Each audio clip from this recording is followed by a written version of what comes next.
এ যুবক, যৌবনকালের পাগলামি তুমি ছেড়ে দাও। যুবক, যৌবনকালের বিভিন্ন রকমের অশ্লীলতা ছেড়ে দাও। আল্লাহ ডাক দিয়া কয়, কিয়ামতের কঠিন ময়দানে আমি আল্লাহ তোমাকে আরশে আজিমের নিচে ছায়া দেব। এ আমার উম্মতেরা,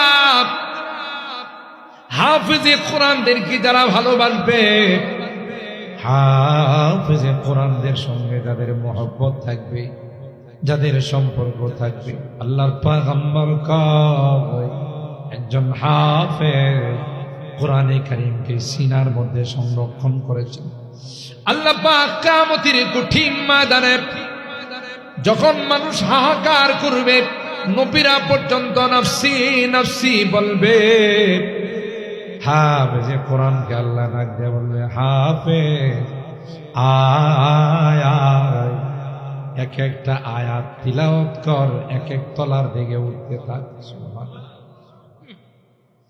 হাফেজ তখন বলবে, না না, আমি এত বড় নিমক হারাম হয় না, এই আলতাফিয়া মাদ্রাসায় পড়ে আমি হাফেজ হয়ে, দেবগ্রাম পশ্চিম পাড়ার এই হাফিজি মাদ্রাসায় পড়ে আমি হাফেজ হয়ে, এই এলাকার মানুষগুলো, মহল্লার মানুষগুলো ছেলের মতো আমাদেরকে মহব্বত করছে, নিজেরা যা খাইছে আমাকে তা খাওয়াইছে, খানার পরে আমার এক গ্লাস দুধ দিছে আর কইছে, বাবা তুমি খাও, তুমি কোরআনে কারীম পড়ো, তোমার শক্তির দরকার আছে। ঠিক কিনা?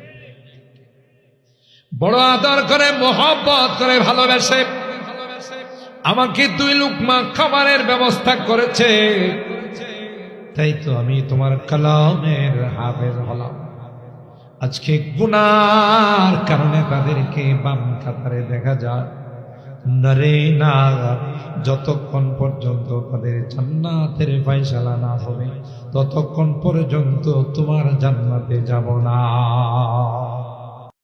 ইয়াউমা তারাউনাহা তাযহালু কুল্লু মুরদিআতিন আম্মা আরদাআত ওয়া তাদাউ কুল্লু যাতি হামলিন হামলাহা ওয়া তারান নাসা সুকারা ওয়া মা হুম বিসুকারা ওয়ালাকিন্না আযাবাল্লাহি শাদীদ।